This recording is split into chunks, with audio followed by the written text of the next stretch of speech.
respon yang tinggi, mahal sekali. Matilda cukup menjadi salah satu titik terang mungkin dari tim EVOS untuk menghentikan pergerakan dari tim Rebellions. Tapi kalau enggak, mungkin bisa saja ini menjadi kebalikannya, Profesor. Kemarin Paman datang. itu lagu. Oh salah. Maaf nih ya. Oke, Pakito dan Matilda always on the way. Nah itu dia.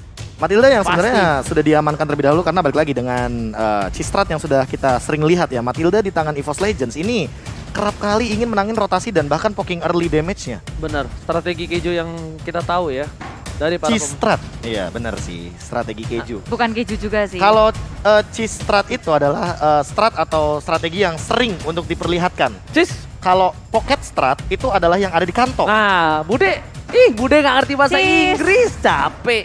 Jadi iya. yang rahasia-rahasia itu ada di kantong, Kayak pocket gini? strap. Nah betul. Eh. Jarinya kok malah jadi begini. Salah ya? Salah. Minta duit ya, Benar. bukan lope. Tapi ya, Esmeralda di tangan tim Rebellion Zion dan satu lagi. Mungkin mereka bisa nyimpan ininya juga ya dari segi junglernya bakal dibuka kah? Alright. Tapi satu hal lagi dengan adanya Esmeralda, kita tahu belakangan ini satu nama yang muncul bersinar. Kalau kata Bude Monster, like a shining bright light diamond. Itu ada Dyrod. Spiring Splendid. Iya, begitu. Gimana Bre Monster? Shining, shimmering, splendid, sparkling, Nah, ulala susah ulili. banget. Cuma Bude doang yang bisa. Itu ada Dyrod. Jadi secara nggak langsung laning phase-nya mungkin lebih 55% di tangan dari seorang Dyrod. 60. 60. Kalau Profesor udah bilang 60, saya pasti harus setuju. Berarti 65 Bude. Oke. Nambah lagi. Nambah 5% doang ya. Tapi Aulus pick di tangan tim Rebellion, berarti mereka punya batas waktu nih dengan adanya Aulus. Level 12 emang ngegas banget, tapi setelah itu bukankah kayak resiko banget gak sih Aulus kalau masuk ke arah late game-nya? Dan lumayan early ya untuk ngambil Aulus di sini karena bisa jadi ini Pakitonya bakal ke arah dari anti-match. Karena mau nggak mau. Ini bisa link loh soalnya. Iya benar, bisa link. Cuma mau nggak mau gini. At least kalau misalnya Pak Vito Beatrix. ini akan menjadi jungler di tangan versi Kisoke, gue bakal head to head sama dia tapi untuk metode late game. Tapi kalau misalnya versi bakal dikasih satu buah user assassinnya, ya kan entah pakai link atau dia pakai yang lainnya, ini bisa menjadi counter. Oke, gue nggak takut. Gue Aulus. Metode late game pasti bakal gue yang bersinar. Cuma problemnya adalah kalau menurut aku pribadi Profesor, mid lane dari tim EVOS tuh belum terbuka. Itu yang membahayakan untuk si Aulus ini nampaknya. Iya, bahkan melihat dari strat seperti ini ya, kita belum tentu bakal bilang kalau seandainya Matildanya akan di tangan Rek. Ya. Bisa jadi nanti akan ada di tangan Luminer. Karena sejauh ini aku belum melihat Chow sama sekali dan untuk saat ini langsung ada Diki yang di-ban. Padahal ini adalah hero dari EVOS Legends sendiri. Nah, Digi udah sempat sampai 2 kali di-pick oleh tim EVOS Legends, mereka ban. Berarti mereka punya kekuatan daya gebrak dan nggak mau Cecilia. dinetralisir di tangan Rebellion. Ini ban Yuzong nggak ya kira-kira? Kalau menurut aku dari sisi sebelah kanan, Dari kiri? dari kiri, Iya kayak kiri ban Yuzong karena Enggak. masih belum terlihat dari EXP lanernya. tutup Dyrod, Tutup Dirot? tutup Dyrod. Terlalu mahal nggak sih? Nggak terlalu mahal. Kayak untuk- Dirot itu cuma menangin laning phase tapi belum tentu untuk menangin big fight. Tapi kalau Ya, misalnya landing resiko. phase-nya di sampingnya dia udah problem berantakan, ini bebas banget loh Matilda bantu roaming ke arah seorang gold laner-nya. Kalau menurut gua kalau misalnya harus terlalu gengsi mah nggak apa-apa, tutup aja. Yuzong kita tahu cara, maksudnya kayak Yuzong terlihat jelas gitu loh Profesor. Mau buka, mau nabrak. Tapi kalau misalnya mau Yuzong juga boleh untuk mengamankan posisi dari seorang Shuai-Lo nantinya. Iya, cancellation-nya belum ada soalnya, baru Pakito di sini. Yes. Dan Matilda ya Matilda kayak bisa. terlalu memaksa nggak sih? Kayak dia bisa targeting ke gold lane Satu tuker satu ya. atau iya atau jungle. Ya jungle-nya Aulus by the way, jadi kayak harus bener-bener dicari sih, harus bener-bener di scout. Di belakang lagi si Fearless ini ya. Iya. Malah menengok seperti ini ya, Aulusnya bisa aja dihentikan sedikit dengan Yin. Yin. Tapi nampaknya Uranus masih untuk sisi samping. Masih untuk sisi samping, tapi bukan ke arah satu buah Bang Naga. Bang Iya. Naga terbuka dengan sangat bebas. Kita tahu signature hero dari seorang Anti-Match. Bahkan Anti-Match sering banget di dalam live streaming by Nimo TV-nya. Dia bilang, oke, dia maju, dia geng gua, dia yang rata. Iya, iya. Selalu, sering banget aku nonton. Heeh. Jadi itu salah satu hero signature yang harusnya menjadi pertimbangan seperti kata Profesor KB. Bahkan ini bisa ke arah Yu Zhong Chou sih. Yu Zhong Chou. Iya, jadi kayak dua ROM yang tadi sempat dibilang. Matilda Varsha kan? Varsha. Gak percayaan sih. Varsha. Karena gini, ketika Varsha melakukan Feather Ice Strike, itu bisa ditarik sama Guided Wing. Yes. Dan itu bisa langsung terbang gitu loh. Repositioning buat si Varshanya sendiri dan itu bakal jadi aman. Dan nggak nge-reset ya. Gak nge-reset langsung. Masih ada, misalkan dia baru ngeluarin 2 tetes ya masih ada 2 tetes lagi. Satu hal sih, kalau Nah. menurut aku Varshanya ini bukan hanya tentang itu, Rotasi. tapi Aulus. Ini dicari ya. Aulus itu Dari- damage-nya bakal sakit banget. Dari atas dicari ya. Iya, dia bakal dari kecil, dia bakal menjadi satu buah gangguan tadi jungle. Kalau Gini memang mau Wings by Wings. Woo. wah, itu dia yang mengerikan. Aulus walaupun damage-nya besar, tapi Aulus balik lagi melee, Profesor. Bukan Iya, iya, range. iya. Jadi Luminar ini akan menjadi sebuah barikade Bude Monster Heeh. untuk bisa mengamankan posisi-posisi dari kawan-kawannya. Apalagi team fight kali ini bakal agak sedikit adil. Karena ada Eve dan juga Varsha, positioning siapa yang terlihat lebih baik dan lebih jelas untuk kali ini tentunya membutuhkan kepiawaian. Kepiawaian. Oh beda ya. Ya. Susah ya tapi ya. Tapi ya benar juga. Tapi itulah dia dua hero pick terakhir dari tim Rebellion. Kufra yang bisa nge-set up dengan Tyrant Revenge Siren. Satu Tyrant Race apalagi kalau di late game ya, itu bisa ngubah segalanya. Ini gold lane-nya Chow. apa Esmeralda? Bisa. Bisa Esmeralda kan? Bisa, bisa. Esmeralda. Tapi kalau Chow dengan full damage di arah gold lane, Profesor, is it Iya, worth iya. it versus Beatrix? Yang dia incar Varsha sih, instant kill-nya. Enggak, Atau? sekarang kan Tapi kita kalau masih- Beatrix kayaknya enggak sih. Leading phase-nya sementara berarti udah kalah. Enggak kalah total, tapi ya mungkin bisa dipertimbangkan. Karena sekarang kan lagi ini banget kan, lagi marak banget kan. Kalau Yves ini bakal rotasi gitu. Jadi dia nggak main di mid doang. Tapi ini gawat banget untuk tim Rebellion sih ketika Ruby. damage dealer mereka harus berhadapan dengan Chow. Ruby. Last Chow. pick-nya itu Ruby, jadi damage dealer nggak akan bisa sebebas itu. Di Ini area kayak pick depannya. amannya buat anti match juga sih lebih tepatnya. Kayak Ruby lawan Chow lawan Esmeralda, kayak dua-duanya dia masih bisa Eve nahan. bisa narik kalau Eve bisa berani masuk ke dalam. iya. Tapi ini Chow damage Bude, ini Chow damage Profesor. Oke. I don't know. Kalau EXP lane udah pasti lah jelas ini bakal ke arah tank. Ini maksudnya menurut aku pribadi kedua belah pihak punya draft yang cukup berat. Ya kan?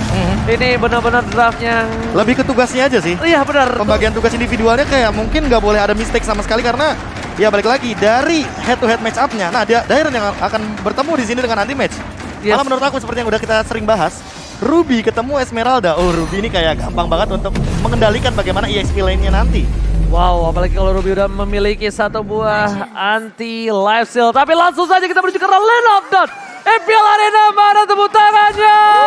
Wow, luar biasa. Iya, semuanya sudah bergemuruh. Begitu pula dengan di Lane of Dawn keduanya akan bersiap. Tapi permainan dari tim EVOS Legend yang selalu agresif nge-press ke arah tim Rebellion Zion. Ini akan menarik banyak sekali perhatian dari roamernya, dari mid lanernya untuk nge-cover Fearless di area jungle. Wow, tapi lihat di depan sana Val tidak mau meninggalkan begitu saja. Langsung ada Lumina menuju ke arah belakang dengan Wings by Wingside dan Versik. Satu buah retribution on point. Berhasil mendapatkan satu Little Wanderer. Sedangkan RKT memilih untuk mundur ke arah belakang. Dairon bakal dikasih distraction untuk tetap membantu pergerakan dari Val. Sedangkan leading phase-nya agak sedikit terbengkalai bermongsa. Yap, ada Fearless juga udah ngedapetin level 2-nya. Sementara Luminaire Wings by Wings untuk mengkaburkan diri dari area mid lane-nya. Juga ada depan Fall Tyrant Revenge, Blind Tyrant Revenge tapi nggak menemukan siapapun. Hanya memberikan pressure saja, sedangkan Versik pada akhirnya bisa untuk ke arah purple-nya di area jungle. Wow, jarang banget sekarang yang udah bisa menggunakan satu buah Chow damage karena terlalu riskan Bude, terlalu berisiko banget untuk metode late game. Karena dia lebih ke arah seperti Glass Cannon. Damage-nya cukup besar, tapi memiliki durability yang cukup rendah. Tapi lihat jarak patung lane, para pemain dari tim EVOS Legends mereka mencoba untuk melakukan ganking terhadap seorang Val. Maka coba dipoking begitu saja untuk mengamankan posisi dari seorang Clover. Seperti kata Profesor KB ketika aku bilang, Chow kalah lane dengan Clover, dengan Beatrix-nya. Kalah-kalah enggak Profesor ya? Ya, betul banget sih. Wah, ini kayaknya early yang lebih rapih ya dibilang. Jauh. Dari kedua belah tim tuh mereka nggak mau ngambil resiko satu sama lain karena ya seperti EVOS Legends yang lebih berani untuk saat ini karena mereka bawa Karpakito. Oke, tapi lihat tadi dengan ada satu ball flicker yang telah digunakan. Tidak ada spell di depan sana tapi tertangkap dari ditumpahkan first blood. Diamankan oleh tim EVOS Legends. Laufendet berhasil mendapatkan Swallow. Satu buah Retro bisa 0 poin, tapi Swallow udah gak punya flicker lagi. Berhasil mendapatkan 3 poin kali ini kah? No, Val masih selamat. Fearless di level 4 kita tahu. Aulus cilik. Belum racing, Profesor. Waduh, ini berat banget ya. Di awal Bude Monster kita melihat ada early turtle yang diamankan plus 2 kill. Ya, Rebellion Zion mereka membuka terlebih dahulu karet turtle-nya, tapi sayangnya EVOS Legends mereka udah lebih siap melihat banyak sekali resource yang udah dibuka. Mereka bisa nge-set up balik dan melawan counter dengan manis. Ngedapetin satu turtle ditambah 2 poin kill akan sangat membantu EVOS Legends. Sekarang network mereka udah ada di 1300, padahal sebelum ini itu masih unda-undi banget. Maju ke area depan Versik berusaha untuk menghadapi Fearless. Fearless kalah level, coba untuk kabur dan it's a bait. Maju ke area depan Tyrant, defense bouncing ball dikeluarkan. RKT mencoba untuk kabur tapi Versik bisa menjadi korban pertama. Fearless pun demikian, Tyrant Race dikeluarkan tapi RKT masih bisa kabur, masih bisa selamat. Tyrant datang terlalu terlambat. Pertukarannya cukup adil bisa dibilang kali ini. Dancer baiting. Cuma bedanya adalah kenapa EVOS Legends Versik ini lebih unggul sedikit aja Bude. Karena dia berhasil mendapatkan junglernya. Sedangkan Val yang bahkan mendapatkan seorang Versik. Tapi tidak ada flicker dari seorang Clover. Nampaknya Birul masih menahan posisinya. Dia tidak mau terlalu terburu-buru memilih melakukan clear minion saja Profesor. Dia cuma dapat info dari Clover sih. Kayak nggak ada flicker by the way. Untuk saat ini harusnya udah didapatkan juga bagi teman-teman dari Rebellion Zion. Permasalahan utamanya adalah ya ini rotasinya sih. Dari Fearless dia nggak dapetin apa yang mungkin dari levelnya yang lebih dibutuhkan. Yes. Kalau misalkan kita ngomongin Versik, dia unggul satu level. Dengan match up retribution kayak gini otomatis untuk ke arah turtle Versik dia bakal lebih pede. Ya, saling balas-balas juga di area mid lane-nya. Luminaire bersama dengan Spylo bertemu di area tengah, tapi tidak sendirian Luminaire. Ada anti-match dengan flicker, I'm offended di pop up. Spylo responnya sangat baik, dia masih bisa selamat dengan adanya flicker di area mid lane-nya. Usaha ganking dari EVOS Legends berhasil di-dodge oleh Rebellion Zion. Pertukaran cukup mahal, tapi anti-match berhasil men-trigger itu. Dia men-trigger satu buah flicker, men-trigger satu buah word manipulation, yang dimana ada turtle sudah terbuka dengan sangat bebas. Ini akan menjadi satu buah turtle untuk tim EVOS Legends kalau tim Rebellion memaksakan tim fight. Karena kalau dari source masih ada Luminaire, Fennet Estrek, dan tidak ada satu buah retribution Versik. Wow! Keuntungannya di tangan EVOS Legends tidak diamankan dengan cukup baik. Tapi bahkan Direct di garis depan, Emo Fennet dikeluarkan dari Rebellion terlalu besar. Dapatkan sedikit Eagle Direct mantap. Satu buah sebelum menghantam seorang Direct. Yes, keuntungan dari Rebellion Zion yang bisa untuk mengamankan turtle nyaris hilang karena mereka juga harus menukarkan satu pemainnya yaitu Dairen yang berusaha untuk ke area tengah-tengah di EVOS Legend, dan mungkin dari perhitungannya juga dia udah kadung, udah nyempur. Mau nggak mau lebih tepatnya. Yeah. Mau nggak mau kayak mereka udah kehilangan dari segi turtle. Masa mereka nggak dapetin satu buah tangan sih? Prof, tadi kalau misal dari calculate skillnya ini Rebellion Zion loh yang rugi, nggak ada word manipulation, nggak ada flicker Chuelo, tapi Rebellion Zion yang memaksa tim fight dan EVOS Legends sedikit telat untuk responnya. Tapi lebih ke untuk si Fearless-nya sendiri sih. Seenggaknya dia di sini sama levelnya sama Versik. Ya, Objektif yang dia incar. Kena pintar juga, tapi circling di pop up, bouncing ball dikeluarkan dan juga Rizwan berhasil kali ini belakang RKT terpanis dan belum berhenti di situ. Luminaire dalam bahaya. Dua member down, anti-match berusaha untuk melakukan defense, mencoba untuk membantu tapi I'm offended yang gak kena siapapun. EVOS Legend gak bisa untuk melakukan fight lebih banyak lagi, tapi Versik dan juga Fearless ini berhadapan dengan satu sama lain. Dairen menutup Versik di area tengahnya. Ditangkap oleh Rebellion Zion di area tengah. 4 poin kill diamankan oleh tim dari Rebellion Zion. Mereka udah mulai mengejar dari satu buah ketertinggalan dan bahkan Birul yang lebih dulu mendapatkan satu buah turret di bottom lane. Top lane. Oh, lihat rotation kali ini top lane-nya Aulus cilik masih mencoba untuk mencuri. Sedikit demi sedikit di atas menit 5 dia udah mulai mengamankan semua laning yang ada. 3 level lagi. 3 level 2 lagi bahkan. udah bisa jadi Aulus Racing tanpa keteruran di cancel begitu saja. Val masih mau lebih. Luminaire menjadi pilihan duel dengan telah dikeluarkan tapi bahkan Luminaire down. One last hit dari seorang Biru. Anti-match dipukul mundur ke arah belakang, dipanggil dengan satu buah guiding wind, tapi para pemain dari tim EVOS Legends mereka kehilangan mid laner mereka. Luminaire harus down. Iya, hilang dengan cukup cepat, tapi Rebellion Zion mereka benar-benar sekarang udah mulai group up, udah mulai nge-group dan mulai berjalan bersama-sama. Lihat Fearless juga udah level 10, bentar lagi bakal level 12 dan Birul di bawah. Knockout Trenchard di pop up dan satu hilang. Birul tanpa bisa ada balap bantuan yang dikeluarkan oleh Rebellion Zion. Tapi di sini mereka pun ngedapetin turtle lagi. Network masih dipegang oleh Rebellion Zion, tapi EVOS Legend berusaha untuk mengejar dengan fokus terhadap objektif gaming di area top lane. Clover tak terganggu. Oke, tapi kali ini bukan tinju dibalas tinju, tapi melainkan turret dibalas turret. Dan para pemain dari tim EVOS Legend, Ultimate masih mau lebih KM. Offender telah dikeluarkan, spray dan secara Clover tercancel begitu saja. Ultimate mencoba untuk dipukul mundur ke arah belakang. RKT tetap menjaga posisi dari seorang Luminir. Dan bahkan di sisi lainnya lihat Profesor KB again and again. Aulus Cilik yang sudah menjadi dewasa di level 12 di bottom lane. Udah memiliki kapak yang besar, berbeda dengan sebelumnya. Iya, di 2 menit awal aku bertanya-tanya kayak kenapa Fearless ya ini nggak melakukan mirroring gitu loh. Dia nge-contest turtle-nya, tapi ini yang dia cari gitu loh. Dia mau lebih unggul dan fight-nya kayaknya bakal berlanjut. Oh, dipisahkan begitu saja Birul. Ultimate seorang diri. Versi mencari coba untuk bertahan untuk mundur ke arah belakang. Tapi oh my god! Kejedot! Nggak ada yang lihat. Dan bahkan Versi kali ini gak bisa menyelamatkan kawannya. Sudah berhasil ditumbangin. Turret di tengah juga menjadi pilihan. Keuntungan Rebellion Zion 2000 gold dan bahkan Versik gak bisa berhasil mendapatkan orange buff-nya. Oh, masih bisa. Masih aman sih, nggak ada pergerakan dari Fearless juga, masih terlalu jauh. Cuma untuk saat ini dari segi gold leading dan EXP-nya udah mulai kelihatan sih ada celah. Walaupun mungkin hanya ada perbedaan sedikit saja dari Versik dan juga melawan Fearless. Cuma sesaat lagi itu dia Berserker Fury sepertinya akan ada di tangan dari Fearless. Bahkan dengan momen kayak gini mau gak mau Versik harus respect entah dengan Brute Force, Immortality atau bahkan Twilight Armor. Karena kritikalnya kita tahu letupan damage itu gak masuk akal dari Aulus. Ya, farmingannya juga banter banget, dia udah ngedapetin level 13 lebih dulu daripada Versik. Padahal dia gak mengantongi point kill, hanya 2 assist saja. Tapi rotasi yang dilakukan terus menerus, farmingan yang gak bisa berhenti. Dan ini kan lagi power spike-nya Aulus banget ya. Di level 13 khususnya habis 12. Rebellion Zion, mereka punya kekuatan yang sangat besar untuk melakukan war. Wow, yang lebih bahaya adalah seorang Luminir.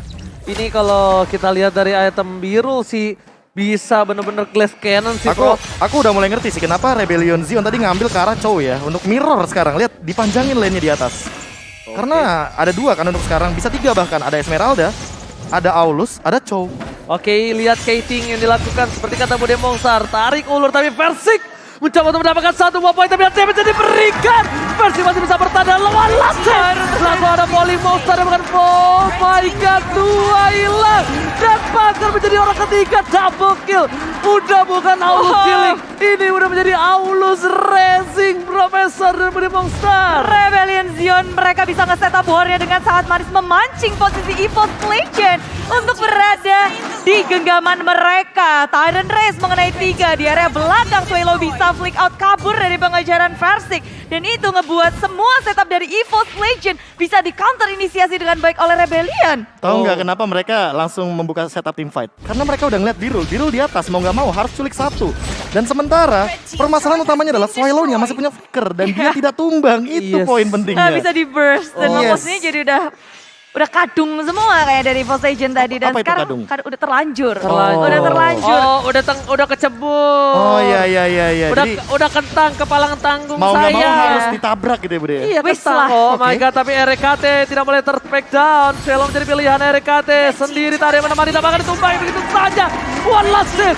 Dan bahkan mereka kehilangan roamer mereka di saat tengah 3 lane mereka dibuka. Luminir dipoleskan, dapatkan tumpang. Double kill didapatkan oleh tim Rebellion Zion. Para pemain dari tim EVOS Legend dan 12 second with flicker. Freestyle dulu, bos. Berhasil menumbangkan 4. Almost wipe out. Akankah game pertama ini diamankan Rebellion? Ini bencana. Rebellion berhasil mendapatkan game pertamanya dengan lead yang sangat jauh. 10.000 network di menit yang sangat kecil. Ini adalah momen untuk Rebellion yang mereka maksimalkan, gak memberi celah EVOS Legend